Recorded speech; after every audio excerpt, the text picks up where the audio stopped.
दोस्तों, कहानी शुरू करने से पहले आप सभी से एक छोटी सी विनती है। हमारे YouTube channel Ed Novel Boy को जरूर सब्सक्राइब करें। यह कहानी पूर्णतः काल्पनिक फिक्शनल है। इसका वास्तविक जीवन से कोई संबंध नहीं है। कहानी का नाम है रीबोर्न एम्परर। तो चलिए कहानी शुरू करते हैं। चौथा रक्षक एल्डर आकर्ष। सिंह विभाग के विभाग प्रमुख मृगेंद्र को हराने के बाद आकर्ष आसमान में मौजूद द्वीपों की तरफ उड़ गया। आसमान में कई सारे द्वीप थे, लेकिन आकर्ष की नजर इस समय सबसे ऊपर वाले द्वीप पर थी, जहां पर इस गुरुकुल के गुरुकुल प्रमुख का निवास स्थान था। द्वीप से थोड़ी दूरी पर आकर खड़े होने के बाद उसने तेज आवाज में घोषणा करते हुए कहा, मैं आकर्ष गुरुकुल में वापस लौट आया हूं। मैंने अभी सुना कि गुरुकुल प्रमुख ने घोषणा की है कि वह मेरे गुरुकुल में आने के बाद मेरे सारे अपराध भूल जाएंगे और प्रकृति को साक्षी मानकर यह वचन भी देंगे कि कोई भी मुझसे मेरा सैंधव अस्त्र नहीं लेगा। अगर इस बात में सच्चाई है तो गुरुकुल प्रमुख अभी सभी के सामने आए और प्रकृति को साक्षी मानकर वचन दे। उसने यहाँ पर अपनी ऊर्जा का इस्तेमाल करके घोषणा की थी, जिस कारण पूरे गुरुकुल में उसके शब्द किसी गर्जना की तरह गूंजने लगे। कुछ ही क्षणों में पूरे गुरुकुल को पता चल गया कि आकर्ष वापस लौट आया है। Whoosh whoosh whoosh. इसी समय पर आकर्ष से कुछ ही दूरी पर 3 परछाइयां प्रकट हुई। इनमें से एक बुजुर्ग अवस्था का आदमी था, एक आकर्ष की उम्र का पुरुष और एक महिला थी। जो बुजुर्ग अवस्था का आदमी था उसको तो आकर्ष ने देखते ही पहचान लिया था। यह रक्षक एल्डर विदुर थे, जो कि यज्ञ के मास्टर भी थे। आकर्ष को अच्छे से याद था कि जब उसने मुकेश से दुश्मनी की थी और दशरथ को सबक सिखाया था, उस समय किस तरह से रक्षक एल्डर विदुर ने उसे अपना शिष्य बनने का प्रस्ताव दिया था, जिसे आकर्ष ने बाद में ठुकरा दिया था। प्रणाम एल्डर विदुर। आकर्ष ने विदुर को प्रणाम किया। प्रणाम आकर्ष, फिर से गुरुकुल में तुम्हारा स्वागत है। रक्षक एल्डर विदुर ने अपने चेहरे पर हल्की सी मुस्कुराहट लाते हुए आकर्ष के परिणाम का जवाब दिया। अब आकर्ष की नजर वहां पर खड़े पुरुष और महिला पर गई। दोनों रक्षक एल्डर विदुर के साथ आए थे, तो आकर्ष के लिए उनकी पहचान का अंदाजा लगाना ज्यादा मुश्किल नहीं था। उसके अनुमान के मुताबिक जो पुरुष वहां पर था वह रक्षक एल्डर कार्तिक होना चाहिए था, जो कि शैल मंडल के 8वें स्तर का एक शक्तिशाली योद्धा था। और जो महिला थी वह रक्षक एल्डर कृतिका होनी चाहिए थी, जो कि शैल मंडल के 7वें स्तर की योद्धा थी। तुम दोनों जरूर कार्तिक और कृतिका हो, है ना? पुष्टि करने के लिए आकर्ष ने उन दोनों से पूछा।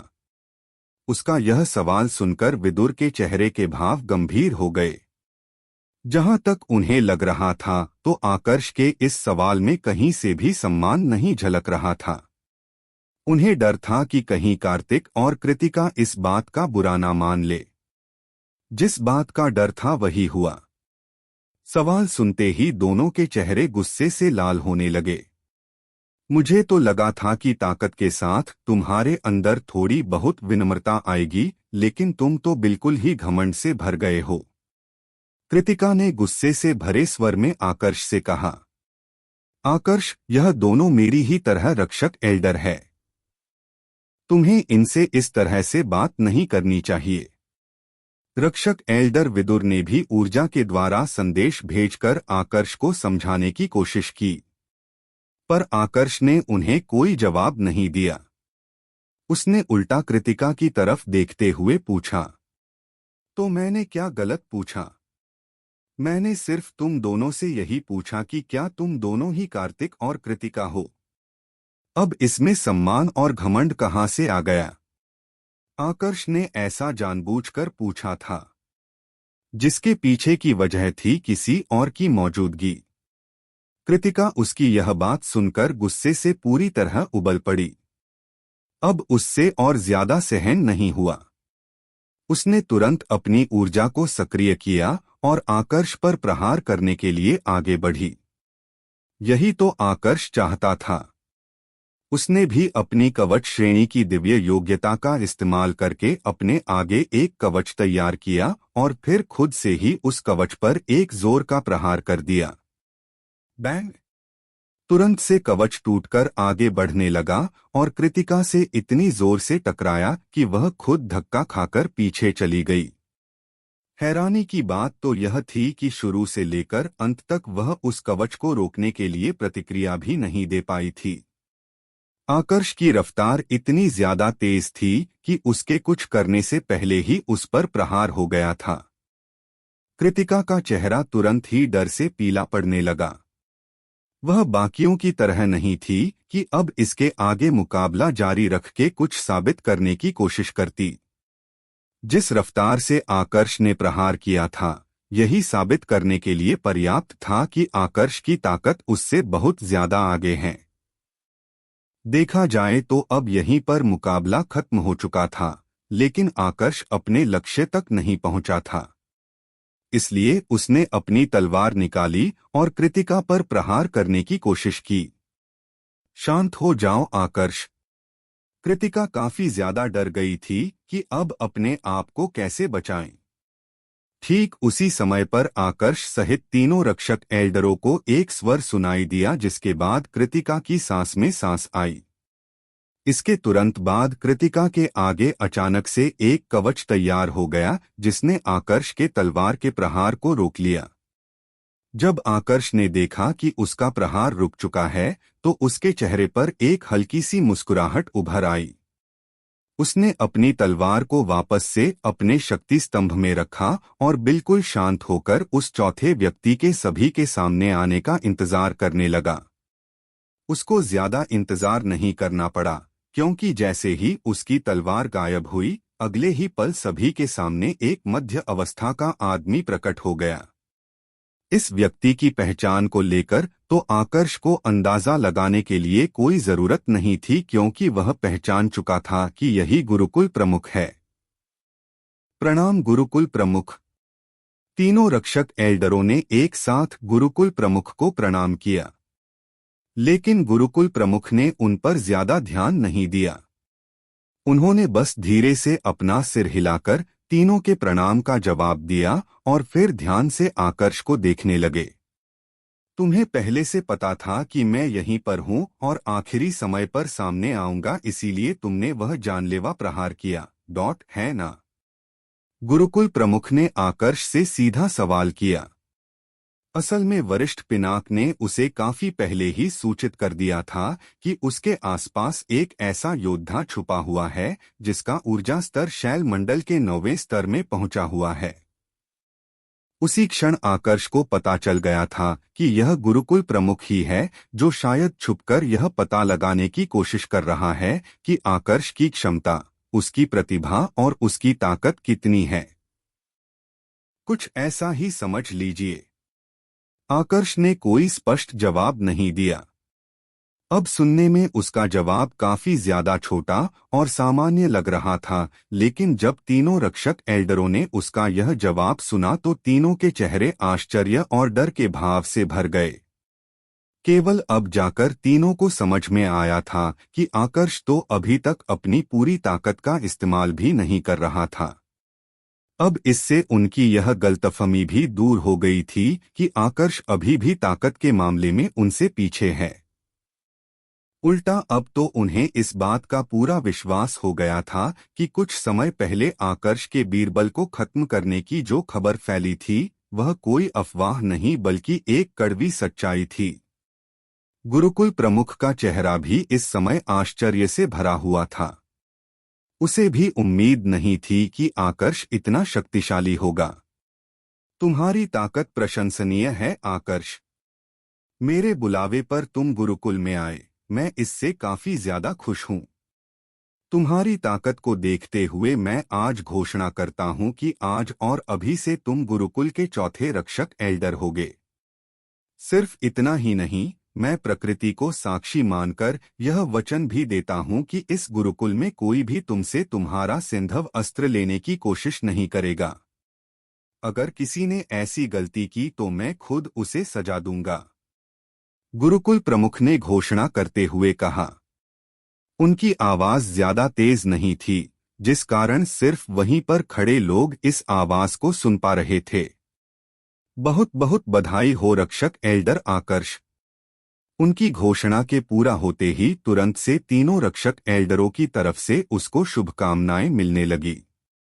इस बदली हुई परिस्थिति को देखकर आकर्ष भी एक पल के लिए चौंक पड़ा। लेकिन इससे भी ज्यादा हैरान वो इस बात पर था कि गुरुकुल प्रमुख ने ऐसा कोई फैसला किया था। क्या रक्षक एल्डर बनना सच में इतना आसान था? रक्षक एल्डर आकर्ष, मेरी तरफ से भी बहुत बहुत बधाई। कल दोपहर को मैं मुख्य विभाग के प्रांगण में सभी के सामने यह घोषणा करूंगा कि तुम इस उच्चतल के सबसे प्रतिभाशाली योद्धा हो जो अब से अग्नि गुरुकुल के चौथ रक्षक एल्डर होंगे। गुरुकुल प्रमुख ने आकर्ष को आश्वासन देते हुए कहा। उनकी इस बात ने तो आकर्ष को और भी ज्यादा हैरान करके रख दिया, क्योंकि पूरे उच्चतल का सबसे प्रतिभाशाली योद्धा तो वंश था। जहां शारीरिक मंडल से लेकर शैल मंडल तक पहुंचने में ही योद्धाओं को सैकड़ों वर्षों का समय लग जाता था, वही वंश ने 100 वर्ष से भी कम उम्र में शैल मंडल के 8वें स्तर में प्रवेश करके सबसे प्रतिभाशाली योद्धा का खिताब हासिल किया था। अब ऐसे में अगर आकर्ष के नाम की घोषणा होती है तो पूरी संभावना थी कि आकर्ष और वंश के बीच एक प्रतिद्वंदिता उत्पन्न हो जाए। आखिरकार वंश जैसा योद्धा इतनी आसानी से तो अपने खिताब को किसी और को हासिल करने नहीं देगा। धन्यवाद गुरुकुल प्रमुख, आकर्ष ने आभार प्रकट करते हुए कहा। उसे पता था कि वह उसका दुश्मन है, लेकिन अभी के लिए अपने इरादे दिखाना सही नहीं था। अभी उसके पास इतनी ताकत नहीं थी कि गुरुकुल प्रमुख से सीधा लड़ सके। इसके लिए उसे शैल मंडल के 7वें स्तर में प्रवेश करने की जरूरत थी, जिसमें अभी थोड़ा समय लगने वाला था। इसमें धन्यवाद की कोई जरूरत नहीं है आकर्ष, तुम्हारे पास यह सब होने की योग्यता है। गुरुकुल प्रमुख ने अपने चेहरे पर मुस्कुराहट लाते हुए कहा। इस समय पर वह दिखावे के लिए यह सब नहीं कह रहे थे, बल्कि वाकई आकर्ष की प्रतिभा और ताकत देखकर खुश थे। गुरुकुल प्रमुख वंश के बारे में जानते थे, लेकिन तीनों शक्तिशाली गुरुकुलों में से कोई भी इस बात को स्वीकार नहीं करता था कि वंश ही सबसे प्रतिभाशाली योद्धा है, जिसने 100 वर्ष की उम्र पार करने से पहले शैल मंडल के 8वें स्तर में प्रवेश किया है। इसका कारण यह था कि कभी भी वंश ने किसी के सामने अपनी वास्तविक उम्र नहीं बताई थी। लेकिन आकर्ष की बात अलग थी। जब पहली बार उच्चतल के लोगों को पता चला था कि आकर्ष के पास सिंधव अस्त्र है, तो उन्होंने आकर्ष के बारे में सब कुछ पता लगाने की कोशिश की थी, और इस दौरान उन्हें पता चला था कि आकर्ष कहां से आया है और उसकी उम्र कितनी है। उन लोगों ने सांची के बाजार तक की घटना का पता लगा लिया था। आकर्ष की उम्र अभी के समय मुश्किल से 43 वर्ष थी, और उसने अपना ऊर्जा स्तर तब बढ़ाना शुरू किया था जब वह मात्र 14 वर्ष का था। तो इस हिसाब से शारीरिक मंडल के पहले स्तर से लेकर शैल मंडल के 8वें स्तर तक पहुंचने में आकर्ष को मात्र 29 वर्षों का समय लगा था। वंश तो इसके करीब भी नहीं था। गुरुकुल प्रमुख, अब मुझे जाने की आज्ञा दें। यहाँ पर मुझे कुछ जरूरी काम भी पूरे करने हैं, आकर्ष ने गुरुकुल प्रमुख से कहा। इस पर गुरुकुल प्रमुख ने अपने चेहरे पर मुस्कुराहट लाते हुए आकर्ष को जाने का इशारा किया। पूरे गुरुकुल में सिर्फ एक आकर्ष था जिसके लिए गुरुकुल प्रमुख ने अपने जीवन में पहली बार मुस्कुराहट प्रदर्शित की थी। पता नहीं क्यों, पर गुरुकुल प्रमुख को भी अब आकर्ष काफी ज्यादा अच्छा लगने लगा था। बस उन्हें बुरा सिर्फ इस बात का लग रहा था कि वह आकर्ष को कुछ दे नहीं सकते थे। उनके खुद के जीवन में एक बहुत बड़ी परेशानी चल रही थी, जिसको लेकर वह खुद नहीं जानते थे कि अब उसका सामना कैसे करें। यह परेशानी कोई और नहीं बल्कि वह रहस्यमय योद्धा था जिसने कुछ दशक पहले उसे देवकन्या का ख्याल रखने को कहा था। आकर्ष को इस समय कोई जानकारी नहीं थी कि दिया, यज्ञा और उसकी बेटी आव्या तीनों गुरुकुल प्रमुख के महल में बंद है। उसे तो अभी भी यही लग रहा था कि भले ही उनकी सजा माफ हो गई हो, लेकिन उन्हें अभी भी न्याय समूह के कार्यालय में ही रखा गया होगा। अब कार्यालय में जाने के लिए उसे एक बड़ा कारण चाहिए था, तो उसने उन एल्डरों को निशाना बनाने का फैसला किया जिनसे उसके दुश्मनी थी। कार्यालय में प्रवेश करते ही उसने तेज आवाज में कहा, जनार्दन, बाहर आओ। आज समय आ गया है, हम दोनों अपना हिसाब बराबर करें। आकर्ष ने उकसाने की कोशिश की थी। इस समय पर मुकेश भी वहीं पर था। उसने जब सुना कि कोई उसके पिता का नाम चिल्ला रहा है, तो वह गुस्से से पागल होने लगा। उस योद्धा को सबक सिखाने के लिए मुकेश जैसे ही वहां पर आया, आकर्ष ने उसे अपने लपेटे में ले लिया। सीधा उसका गला पकड़ा, उसे हवा में उठाया और एक के बाद एक थप्पड़ मारने शुरू कर दिए। पिताजी। सब कुछ इतनी जल्दी में हुआ था कि मुकेश को कुछ देर तक तो समझ में ही नहीं आया कि उसे पकड़ा किसने है। जब तक उसे पता चला, आकर्ष 50 से ज्यादा थप्पड़े मार चुका था। मुकेश अब समझ चुका था कि वह खुद अपनी क्षमता पर तो यहां से बचकर नहीं निकल सकता है, तो उसने मदद के लिए अपने पिता को आवाज लगाई। उसकी आवाज सुनकर वहां पर दो व्यक्ति प्रकट हुए। एक तो जनार्दन था और दूसरा दशरथ था, जो जनार्दन के कहने पर पहले भी आकर्ष को सबक सिखाने आया था। दशरथ को देखते ही आकर्ष को सब कुछ याद आ गया। उसने मुकेश को वहीं छोड़ा और आगे बढ़कर दशरथ पर प्रहार कर दिया। तब तक हर्षवर्धन भी वहां पर पहुंच चुका था। अब अगर कोई न्याय समूह के कार्यालय में आकर इस प्रकार की हरकत करेगा, तो एक उप प्रमुख के तौर पर हर्षवर्धन को गुस्सा आना तो स्वाभाविक था। उसने भी बिना सोचे समझे इस पूरे मामले में हस्तक्षेप कर लिया। लेकिन कुछ ही क्षणों बाद उसे समझ में आ गया कि उससे कितनी बड़ी गलती हो गई है। 10 मिनट बाद कार्यालय के अंदर की हालात पूरी तरह से खराब हो चुकी थी। एक कोने में मुकेश पड़ा था, दूसरे कोने में दशरथ था और ठीक बीच में हर्षवर्धन गिरा हुआ था, जो खून की उल्टियां कर रहा था।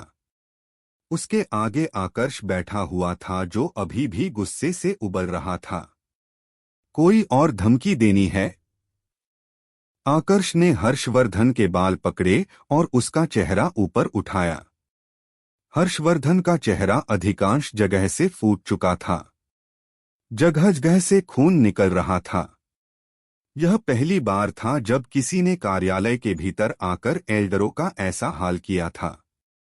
आकर्ष, मैं जानता हूं कि मेरे बेटे और तुम्हारे बीच में पहले दुश्मनी थी, लेकिन मैंने कभी भी इस दुश्मनी में भाग नहीं लिया। फिर अब तुम यहां पर आकर हमारे लिए मुसीबत खड़ी क्यों कर रहे हो? जनार्दन ने दांत पीसते हुए पूछा। इस समय पर वहां पर कई सारे एल्डर और शिष्य खड़े थे, तो जनार्दन को विश्वास था कि उन सभी के सामने तो आकर्ष बिना कारण के उस पर प्रहार नहीं करेगा। तुमने कभी दुश्मनी में भाग नहीं लिया। ठीक है, अगर ऐसी बात है तो मैं तुम सभी को अपनी जान बचाने का एक मौका देता हूं। आकर्ष ने हर्षवर्धन को एक कोने में फेंका और जनार्दन की तरफ देखते हुए बिल्कुल शांत स्वर में कहा। कार्यालय में इस समय पूरा सन्नाटा छाया हुआ था। सभी की नजर इस समय सिर्फ जनार्दन और आकर्ष पर थी। कैसा मौका? जनार्दन जानता था कि आकर्ष उससे शक्तिशाली है और वह उसका सामना नहीं कर सकता है। ऐसे में अब जब उसने सुना कि आकर्ष खुद सामने से मौका दे रहा है, तो वह पूछने से अपने आप को रोक नहीं पाया। अभी सभी के सामने प्रकृति को साक्षी मानकर वचन दो कि तुमने और तुम्हारे बेटे ने 3 साल पहले अपने लोगों को भेजकर मुझे मरवाने की कोशिश नहीं की थी। इतना सा काम तुम कर लेते हो तो मैं वादा करता हूं कि तुम लोगों को फिर कभी परेशान नहीं करूंगा। साथ में आज जो कुछ भी किया उसके लिए माफी मांगूंगा और तुम लोग जो सजा दोगे उसे भी खुशी खुशी स्वीकार करूंगा। आकर्ष ने जवाब दिया। आकर्ष, तुम होते कौन हो मेरे पिता से? जनार्दन तो काफी ज्यादा डर गया था, इसलिए उसने कोई जवाब नहीं दिया। लेकिन मुकेश चुप नहीं रह पाया। उसने आकर्ष पर गुस्सा होने की कोशिश की, पर उसकी यह कोशिश एक कोशिश बनकर ही रह गई, क्योंकि उसके शब्द पूरे होने से पहले ही आकर्ष ने एक जोर का प्रहार उसके सिर पर किया और उसे हमेशा हमेशा के लिए गहरी नींद में सुला दिया। अपनी आंखों के सामने अपने बेटे की मृत्यु देखकर जनार्दन पागल हो गया। अब उससे और ज्यादा सहन नहीं हुआ। अपने बेटे की मौत का बदला लेने के लिए वह आकर्ष पर प्रहार करने के लिए आगे बढ़ने लगा। मगर इससे पहले कि वह प्रहार कर पाता, एक आवाज सभी को सुनाई दी, जिसे सुनकर जनार्दन का गुस्सा कुछ कम हो गया। यहाँ क्या हो रहा है? यह आवाज एक बुजुर्ग अवस्था के आदमी की थी। उसके वहां पर प्रकट होते ही वहां पर मौजूद सारे एल्डर और शिष्य एक एक करके उसे परिणाम करने लगे। इस बुजुर्ग अवस्था के आदमी का नाम था ब्रिजेश, जो कि इस न्याय समूह का प्रमुख था। वहां पर आने के बाद उसने जब दशरथ और हर्षवर्धन की हालत देखी तो उसके चेहरे के भाव भी गंभीर हो गए। अब वह भी गुस्सा होने से अपने आप को रोक नहीं पाया। किसने किया यह सब? ब्रिजेश ने गुस्से से भरे स्वर में पूछा। इस पर मौके का फायदा उठाते हुए जनार्दन ने अपनी कहानी बतानी शुरू कर दी। उसने सब कुछ इस तरह से बताया जैसे सारी गलती आकर्ष की है। तुम्हें सच में लगता है कि यह बुजुर्ग तुम्हें बचा लेगा? जनार्दन ने अभी आधी ही कहानी सुनाई होगी कि आकर्ष ने गुस्से से भरे स्वर में जनार्दन से कहा। अब उसकी आवाज सुनकर जनार्दन तो घबरा गया, लेकिन ब्रिजेश के चेहरे पर गुस्से का भाव आ गया। अब तो उसे जनार्दन की बातों पर पूरा विश्वास हो चुका था कि सारी गलती आकर्ष की ही है। उसे यह तो पता था कि गुरुकुल प्रमुख के बुलाने पर आकर्ष आया है, लेकिन उसे यह नहीं पता था कि आकर्ष एक रक्षक एल्डर बन चुका है। बस इसी कारण से उसने आकर्ष को सबक सिखाने के लिए उस पर प्रहार किया। ब्रिजेश शैल मंडल के 7वें स्तर का योद्धा था, तो उसे पूरा विश्वास था कि आकर्ष को काफी आसानी से हरा देगा। मगर जैसे ही उसका प्रहार आकर्ष पर होने वाला था, आकर्ष ने आगे बढ़कर एक जोर का थप्पड़ उसके गालों पर जड़ दिया। यह प्रहार इतनी ताकत से हुआ था कि ब्रिजेश का चेहरा आधा झुक गया। आकर्ष ने यहां अपनी पूरी ताकत का इस्तेमाल नहीं किया था। जब न्याय समूह के लोगों ने अपनी ताकत का फायदा उठाते हुए उसे झुकाने की कोशिश की थी, तो अब वह उन पर दया क्यों दिखाता? इस थप्पड़ की गूंज पूरे कार्यालय में गूंजने लगी। जनार्दन, जो कि अभी तक यह सोच रहा था कि प्रमुख के आने के बाद वह बच जाएगा, उसका चेहरा पूरा पीला पड़ गया। उसे समझ में आ गया कि आज ब्रिजेश भी उसे बचा नहीं पाएंगे, तो उसने वहां से भागने की कोशिश की। पर क्या ऐसा संभव था? वह कार्यालय से बाहर निकलने ही वाला था कि तभी आकर्ष उसके सामने प्रकट हुआ और उसने एक जोर की लात उसके सीने पर दे मारी। लात पड़ते ही जनार्दन उड़ते हुए वापस कार्यालय के बीच में आकर गिर पड़ा। मुझे छोड़ दो आकर्ष, सारी गलती मेरी है। पर मुझे यह नहीं पता था कि इसकी शुरुआत मेरे बेटे ने की थी।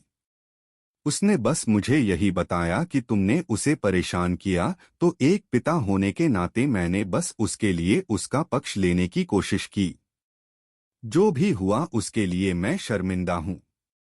बस एक बार मुझे छोड़ दो। मैं वादा करता हूं कि आज के बाद तुम्हारे सामने भी नहीं आऊंगा। जनार्दन किसी डरे हुए चूजे की भांति शोर मचाने लगा और अपनी जान की भीख मांगते हुए गिड़गिड़ाने लगा। न्याय समूह के एक उप प्रमुख ऐसी हरकत करते देख सब के सब शिष्य और एल्डर उस पर बहुत ज्यादा गुस्सा हो गए। यहाँ तक कि अब तो ब्रिजेश को भी उस पर गुस्सा आने लगा। लेकिन आकर्ष ने इसके बावजूद उस पर कोई दया नहीं दिखाई। उसने उस पर सीधा प्रहार किया और उसका काम तमाम कर दिया। यह देखकर ब्रिजेश ने आगे कुछ भी नहीं कहा। अपनी आंखों में गुस्से के अंगारे लिए हुए वह कार्यालय से निकला और सीधा गुरुकुल प्रमुख से मिलने के लिए चल पड़ा। अब आकर्ष तो यहाँ पर अपनी बेटी और पत्नी से मिलने आया था, तो उसने यज्ञा के नाम का इस्तेमाल किया और हर्षवर्धन से उनके बारे में पूछा। अब जाकर हर्षवर्धन को समझ में आया था कि आखिर आकर्ष ने उसे निशाना क्यों बनाया। डर के मारे उसने सब कुछ उगल दिया। यह भी बता दिया कि देवकन्या, उसकी बेटी और यज्ञा तीनों इस समय गुरुकुल प्रमुख के महल में हैं। वैसे इस समय पर भी किसी को पता नहीं था कि दिया और आव्या आकर्ष से संबंधित है। उन सभी को तो यही लग रहा था कि आकर्ष गुस्सा इसलिए हुआ था क्योंकि हर्षवर्धन ने यज्ञा को सजा दी थी।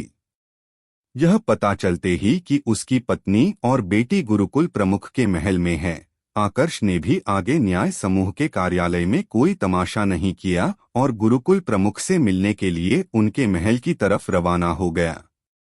इस समय पर भी उसने इस बात का पूरा ध्यान रखा था कि किसी को भी उस पर शक ना हो। गुरुकुल प्रमुख का शक और दुर्गेश न्याय समूह के कार्यालय से निकलने के बाद आकर्ष जब गुरुकुल प्रमुख से मिलने उनके महल के बाहर पहुंचा, तो उसने पाया कि ब्रिजेश वहां पहले से ही किसी का इंतजार कर रहा था। आकर्ष को देखते ही ब्रिजेश की आंखें कत्ल के भाव से भर गई। पहले उसकी आंखों में सिर्फ गुस्सा था, लेकिन अब वह आकर्ष को मारना भी चाहता था क्योंकि आकर्ष ने सभी के सामने उसे अपमानित किया था। गुरुकुल प्रमुख, न्याय समूह आज आपसे मदद चाहता है, ब्रिजेश ने तेज आवाज में गुरुकुल प्रमुख से कहा। थोड़ी ही देर में गुरुकुल प्रमुख वहां पर प्रकट हो गए। प्रणाम गुरुकुल प्रमुख। आकर्ष और ब्रिजेश दोनों ने लगभग एक ही समय पर गुरुकुल प्रमुख को प्रणाम किया। फर्क बस इतना था कि ब्रिजेश ने अपना सिर झुकाया था, जबकि आकर्ष ने बिल्कुल सामान्य तरीके से प्रणाम किया था। यह देखकर ब्रिजेश का चेहरा खुशी से खिल उठा।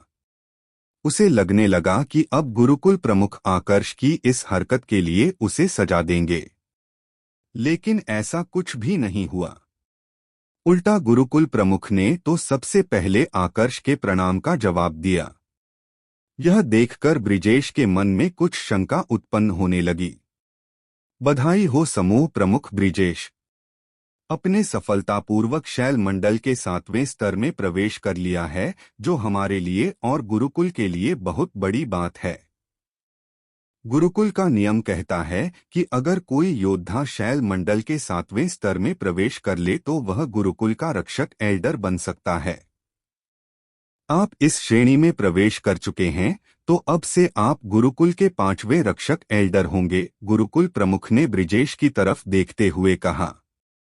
यह सुनकर ब्रिजेश के चेहरे पर एक बड़ी मुस्कुराहट आ गई।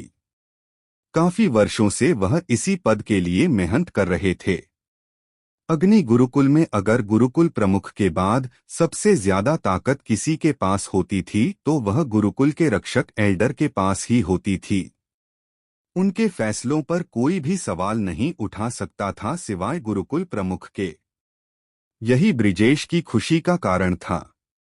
लेकिन गुरुकुल प्रमुख ने आखिर में जो शब्द कहे थे वह ब्रिजेश को समझ में नहीं आए। जहां तक उन्हें पता था तो गुरुकुल में सिर्फ 3 ही रक्षक एल्डर थे। अगर उन्हें 5वां रक्षक एल्डर बनाया जा रहा है तो फिर चौथा रक्षक एल्डर कौन है? चौथे रक्षक एल्डर कोई और नहीं बल्कि आकर्ष है। मैं इसकी घोषणा कल करने वाला ही था, पर उससे पहले ही इतना सब कुछ हो गया। न्याय समूह के कार्यालय में क्या हुआ था मैंने अच्छे से देखा था। सच कहूं तो मुझे रक्षक एल्डर आकर्ष का ऐसा करना गलत नहीं लगा। मैंने इस बारे में पता किया है। वाकई पूरी गलती जनार्दन और उसके बेटे मुकेश की थी। मैं उम्मीद करता हूं कि आप दोनों अपनी आपसी दुश्मनी भूलकर इस बात को यहीं खत्म कर देंगे। गुरुकुल के लिए आप दोनों महत्वपूर्ण हैं। इतनी छोटी सी बात के लिए बड़ी दुश्मनी रखना समझदार व्यक्ति की निशानी नहीं है। ऊपर से आप लोगों को शायद पता होगा कि अभी स्थिति कैसी बनी हुई है। गुरुकुल प्रमुख ने अंदाजा लगा लिया था कि ब्रिजेश के मन में क्या चल रहा है, तो उनके सवाल पूछने से पहले ही उन्होंने उनके सवाल का जवाब दे दिया।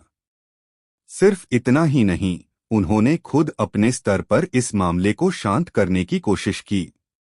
चिंता मत करें गुरुकुल प्रमुख, मेरी तरफ से आगे कुछ भी नहीं किया जाएगा। रक्षक एल्डर ब्रिजेश से मेरी कोई दुश्मनी नहीं है। मैं आपको शिकायत का मौका नहीं दूंगा, आकर्ष ने कहा। यह सुनकर ब्रिजेश कुछ देर के लिए चुप हो गया। थोड़ी देर के बाद उसने भी बात को खत्म करते हुए कहा, मेरी तरफ से भी आपको शिकायत का मौका नहीं मिलेगा। इतना कहकर ब्रिजेश वहां से चला गया।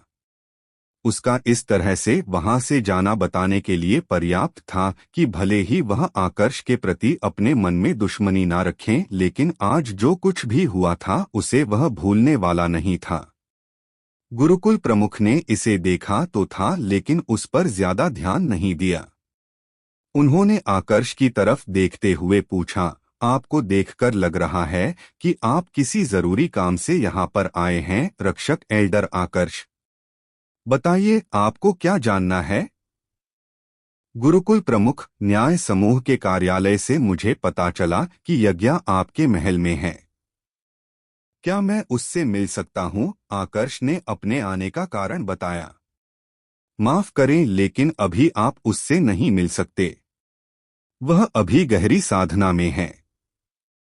जब वह साधना से जागेगी तो मैं आपको संदेश भिजवा दूंगा, गुरुकुल प्रमुख ने जवाब दिया। साधना में है? यह सुनकर आकर्ष को थोड़ी निराशा हुई, लेकिन गुरुकुल प्रमुख को शक ना हो इसलिए उसने तुरंत जवाब देते हुए कहा, ठीक है, फिर मैं चलता हूं। इतना कहकर आकर्ष भी वहां से रवाना हो गया। अब पीछे सिर्फ गुरुकुल प्रमुख बच गए थे, जिनके चेहरे पर गंभीरता आई हुई थी। क्या मैं ज्यादा सोच रहा हूं? देवकन्या की बेटी की आंखें और आकर्ष की आंखें काफी हद तक मिल रही है। क्या ऐसा हो सकता है कि देवकन्या का पति आकर्ष है? पर जहां तक मुझे पता है तो आकर्ष के परिवार वाले तो निम्नतल में हैं।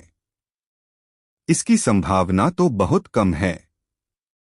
पर अगर सच में इस बात में थोड़ी सी भी सच्चाई है तो आकर्ष को खत्म होना होगा। उम्मीद करता हूं कि मेरा शक शक बनकर ही रहे, यह हकीकत में ना बदले, गुरुकुल प्रमुख ने मन ही मन अपने आप से कहा। आकर्ष पर पहली बार शक उन्हें थोड़ी देर पहले हुआ था, जब आकर्ष ने हर्षवर्धन को जख्मी किया था। अच्छी बात यह थी कि अभी तक यह सिर्फ शक था।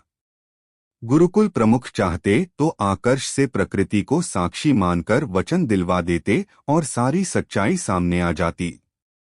लेकिन गुरुकुल प्रमुख को यहाँ पर डर लग रहा था, क्योंकि अगर उन्होंने ऐसा किया और आकर्ष देवकन्या का पति नहीं हुआ तो शायद वह गुरुकुल छोड़कर चला जाए, जिससे न सिर्फ गुरुकुल अपना एक रक्षक एल्डर खो देगा बल्कि सैंधव अस्त्र भी उनकी पहुंच से बाहर निकल जाएगा। सिर्फ शक के आधार पर गुरुकुल प्रमुख ऐसी मूर्खता नहीं करना चाहते थे, लेकिन इतना तय था कि अब वह आकर्ष पर नजर रख रहे थे। उनके मुताबिक अगर सच में देवकन्या और आकर्ष के बीच में कोई संबंध था तो आकर्ष निश्चित रूप से कोई गलती करने वाला था और उन्हें बस उसी गलती का इंतजार था। आकर्ष को इस समय पर कोई अंदाजा नहीं था कि गुरुकुल प्रमुख को उस पर शक हो गया है। वह तो अपने उस महल में लौट चुका था जो एक प्रमुख शिष्य बनने के बाद उसने हासिल किया था। वहां पर एक दिन आराम करने के बाद दूसरे दिन की सुबह होते ही वह मुख्य विभाग के प्रांगण में आ गया। प्रांगण कुछ और नहीं बल्कि एक बड़ा हिस्सा था जहां पर लोगों को तब इकट्ठा किया जाता था जब गुरुकुल में कोई बड़ी घटना घटित हो। गुरुकुल प्रमुख के आदेश पर कुछ प्रमुख शिष्य और सभी पहली, दूसरी और तीसरी श्रेणी के एल्डर वहां पर इकट्ठा हो गए थे। सभी के आने के बाद गुरुकुल प्रमुख ने सभी को संबोधित करते हुए कहा, आज हमारे लिए काफी खुशी का दिन है। हमारे गुरुकुल को आज एक साथ 2 रक्षक एल्डर प्राप्त हुए हैं। आज और अभी से रक्षक एल्डर आकर्ष गुरुकुल के चौथे रक्षक एल्डर होंगे। वहीं न्याय समूह के प्रमुख ब्रिजेश को 5वें रक्षक एल्डर का दर्जा दिया जाता है। इस खबर को सुनकर एक क्षण के लिए तो पूरे प्रांगण में सन्नाटा छा गया। जो घोषणा हुई थी उसकी उम्मीद किसी ने भी नहीं की थी। घोषणा होने के बाद सभी को समझ में आने लगा कि आकर्ष और ब्रिजेश दोनों ही शैल मंडल के 7वें स्तर से आगे निकल चुके हैं। बधाई हो रक्षक एल्डर आकर्ष, बधाई हो रक्षक एल्डर ब्रिजेश। एक एक करके सभी प्रथम, द्वितीय और तृतीय श्रेणी के एल्डरों के द्वारा आकर्ष और ब्रिजेश को बधाइयां मिलने लगी।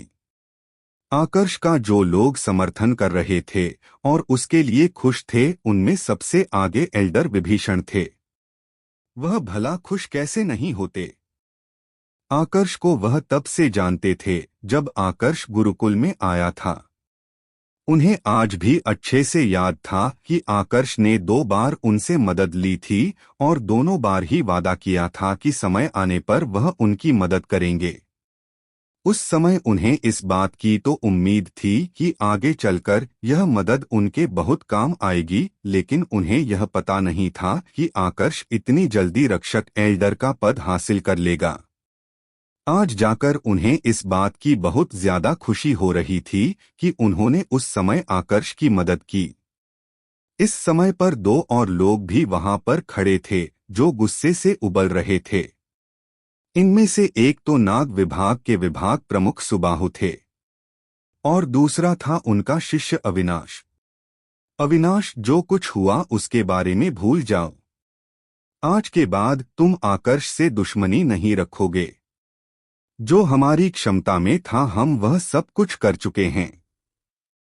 अच्छी बात यह है कि अभी तक रक्षक एल्डर आकर्ष को हम पर शक नहीं हुआ है। अब अगर तुमने कोई गलती की और उन्हें हम पर शक हो गया तो मुझे डर है कि उनके प्रकोप से हमें शायद गुरुकुल प्रमुख भी नहीं बचा पाएंगे। सुबाहु समझदार थे, इसलिए उन्होंने तुरंत ऊर्जा के द्वारा संदेश भेजकर अपने शिष्य को समझाने की कोशिश की। यह सुनकर एक बार के लिए तो अविनाश हैरान हो गया। पहली बार वो अपने मास्टर के शब्दों में किसी के लिए इतना डर और सम्मान देख रहा था। थोड़ा सोचने के बाद उसे भी समझ में आने लगा कि आखिर क्यों उसके मास्टर इतना ज्यादा डर रहे हैं। उसके मास्टर सिंह विभाग के विभाग प्रमुख मृगेंद्र के जितने ही शक्तिशाली थे। आकर्ष ने मृगेंद्र को काफी आसानी से हरा दिया था। इस हिसाब से उसके मास्टर भी आकर्ष के आगे कुछ नहीं थे। अब अगर दोनों के बीच दुश्मनी रही तो कोई मूर्ख भी बता सकता था कि नुकसान किसका होने वाला था। अविनाश जानता था कि अब बदला लेना मुश्किल है, लेकिन वह इतनी आसानी से बदले को भूलना नहीं चाहता था। इसलिए उसने बदला भूलने का बस दिखावा किया और अपने मास्टर से कह दिया कि वह आगे से आकर्ष को निशाना नहीं बनाएगा। मगर मन ही मन वह एक नई योजना पर काम करना शुरू कर चुका था। मंच पर खड़ा आकर्ष सभी की निगाहें अच्छी तरह से देख पा रहा था। सिर्फ देखकर ही वह बता सकता था कि कौन उसके लिए वास्तव में खुश है और कौन बस दिखावा कर रहे हैं। सच्चाई तो यह थी कि खुद आकर्ष को भी अब इससे कोई फर्क नहीं पड़ रहा था कि बाकी एल्डर उसके बारे में क्या सोचते हैं। उसे बस अपनी पत्नी और बेटी से मतलब था। अग्नि गुरुकुल में यह जो छोटा सा समारोह हुआ था, यहां से आकर्ष के रक्षक एल्डर बनने की खबर बाहर पहुंचने में ज्यादा समय नहीं लगा। जब कालक्षेत्र गुरुकुल के एल्डरों को यह खबर मिली तो सब आग बबूला हो उठे और गुरुकुल प्रमुख के खिलाफ विद्रोह करने लगे। सबका यही कहना था कि आकर्ष ने 4 रक्षक एल्डरों में से एक रक्षक एल्डर बीरबल की हत्या की है, तो कालक्षेत्र गुरुकुल को अब उससे बदला लेना चाहिए। गुरुकुल प्रमुख ने कुछ समय तक तो सभी को नजरअंदाज किया। उन्हें लगा कि समय के साथ बात शांत हो जाएगी, लेकिन ऐसा कुछ भी नहीं हुआ। विद्रोह दिन प्रतिदिन बढ़ने लगे। आखिर में गुरुकुल प्रमुख को हार माननी पड़ी और जिंदा बचे 2 रक्षक एल्डरों से इस बारे में बात करनी पड़ी। कालक्षेत्र गुरुकुल के 4 रक्षक एल्डर थे, मोहिनी, मुकुल, वनराज और बीरबल। इन 4 रक्षक एल्डरों में से वनराज तो उन 3 असुरों के द्वारा बनाए गए आयाम में फंसकर मर गया था। रही बात बीरबल की, तो उसको आकर्ष ने मार दिया था। 2 रक्षक एल्डरों के मरने के कारण गुरुकुल की ताकत पर गहरा असर पड़ा था। अब एल्डरों को गुस्सा निकालने के लिए एक निशाना चाहिए था, तो सभी ने मिलकर आकर्ष को निशाना बनाने का फैसला किया। इसका एकमात्र कारण सिर्फ यह था कि बीरबल को तो आकर्ष ने खत्म किया था और वनराज को आकर्ष ने बचाया नहीं था। अगर वह खुद उस आयाम से जिंदा बाहर आ गया था तो उसे वनराज को भी बचाना चाहिए था। एल्डर बिल्कुल सही कह रहे हैं। मैं उनकी बात से सहमत हूं, मोहिनी ने अपना जवाब दिया।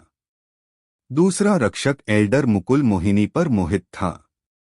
वो काफी लंबे समय से उसे पसंद करता था और यह बात किसी से छुपी नहीं थी। अब जब मोहिनी ने अपना मत दे दिया था तो मुकुल भला उसके विरोध में कैसे बोलता। गुरुकुल प्रमुख को भी अच्छे से पता था कि मुकुल उसके पक्ष में बोलेगा, तो उन्होंने ज्यादा समय बर्बाद नहीं किया और दोनों के साथ गुरुकुल के वरिष्ठ से मिलने निकल गए।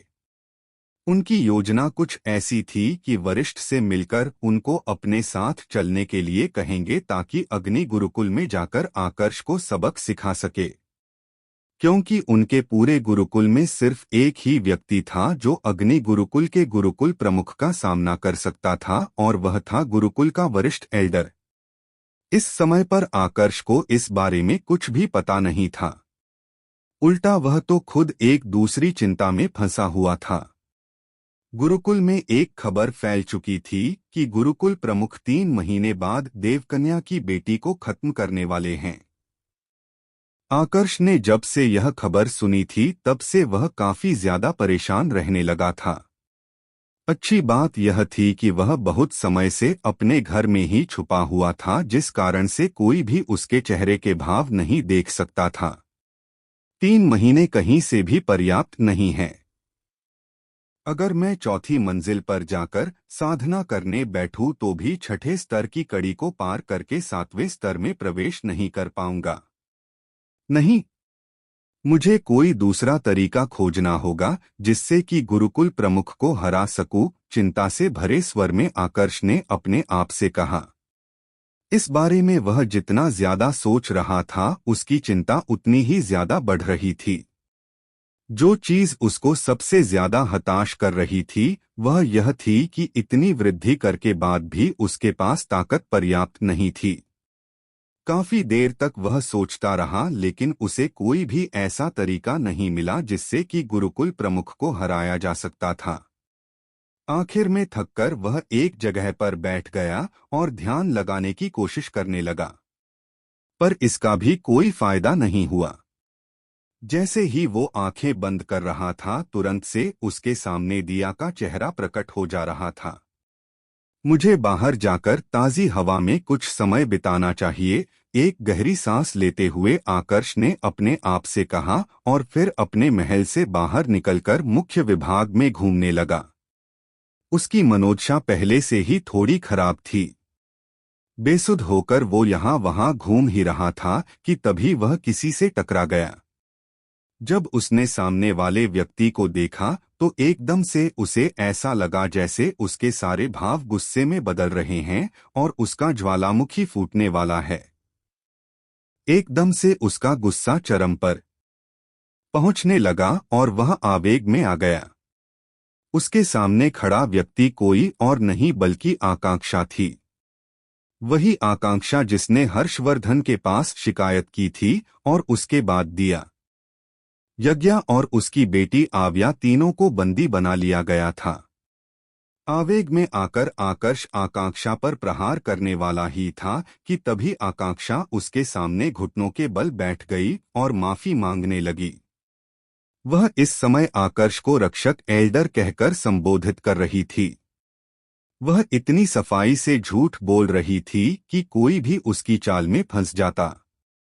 लेकिन आकर्ष जानता था कि आकांक्षा जैसे लोग कभी भी नहीं सुधर सकते। वह बस सही मौके की तलाश में रहते हैं। अब क्योंकि उसने माफी मांग ली थी तो इसलिए आकर्ष ने उस पर कोई प्रहार नहीं किया।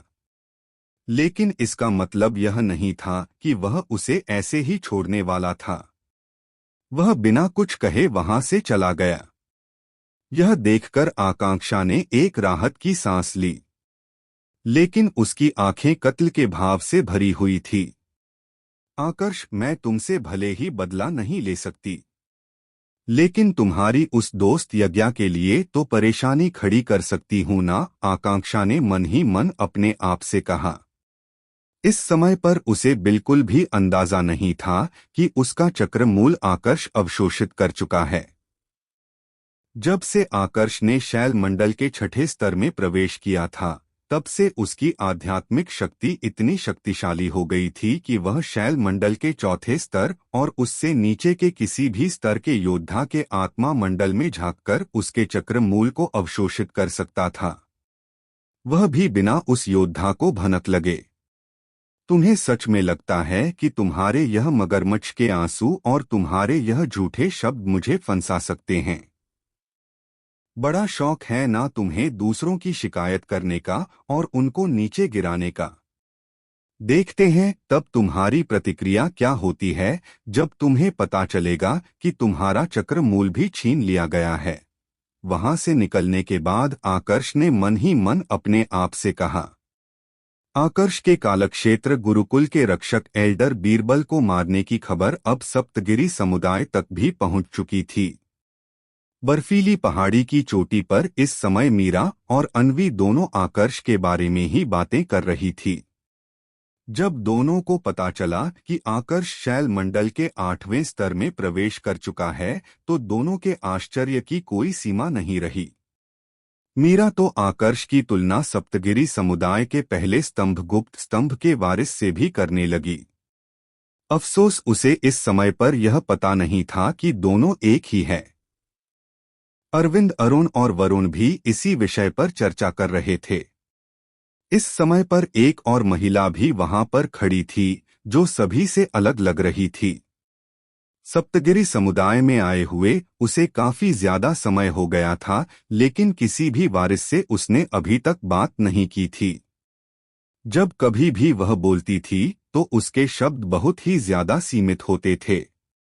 आज भी वह वहां पर बाकी सभी वारिसों के साथ खड़ी थी, लेकिन उसका ध्यान उनकी बातों पर नहीं था। वह आसमान की तरफ देख रही थी और सितारों को देखने की कोशिश करते हुए कुछ अनुमान लगा रही थी।